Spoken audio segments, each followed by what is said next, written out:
It's the Trump revolution. That's what it's real. Everything turned on its head. Very creative.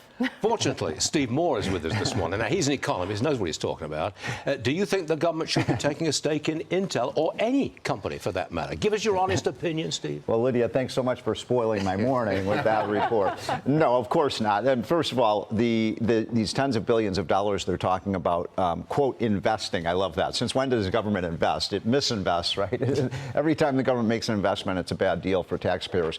So this is privatization in reverse, right? It's basically the government taking ownership when it should be divesting in ownership.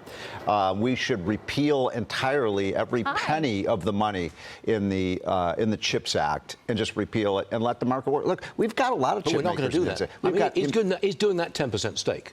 It's not going to be reversed.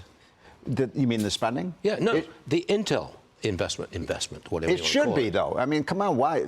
That act was a total disaster. It was supposed to save Intel. Instead, they have record losses. We keep putting more money into this. We ought to basically let the free market system work, and it's going to be a disaster. And this idea that the government isn't going to look, whoever pays the piper plays the tune.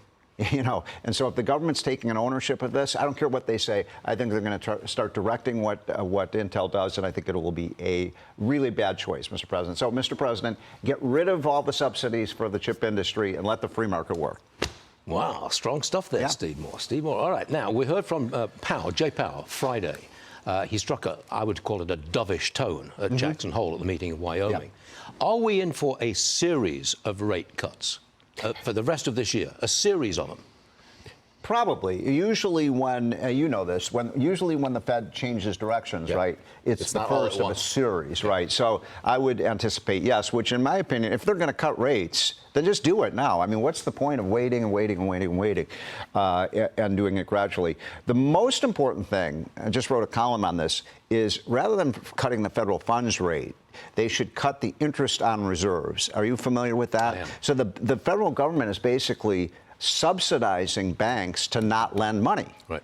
And the interest rate on that is, what, 4.4% right now. That's a terrible idea. It's actually a de-stimulus for the economy. So I'm talking like Steve Forbes here. I know you have on the show all the time. Yes. Steve says, let's cut that down to back about 2.5%. It'll free up capital that will be used for lending and stimulate the economy. That's the way to stimulate the economy. Yep. Okay. Quickly, Wall Street Journal story. The job market, unemployment has stayed low. Companies are not hiring. The job market seems to be stagnant. Is that a risk to the economy? A little bit, but and it is true that the labor market is soft right now. I think I hate to say this, but one of the contributing factors to that slowdown in hiring, tariffs. A lot of these medium manufacturing firms, they've had supply chain problems because they don't know what the tariffs are going to be. So I think the more we restrain the tariffs, or at least get these trade deals done, then I think that will start. You were never a tariff guy, ever.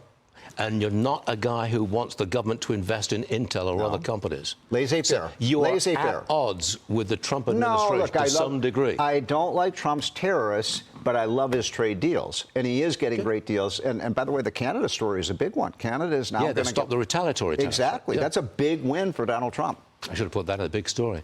You're right, Stephen Moore. Thanks for joining us. See you later.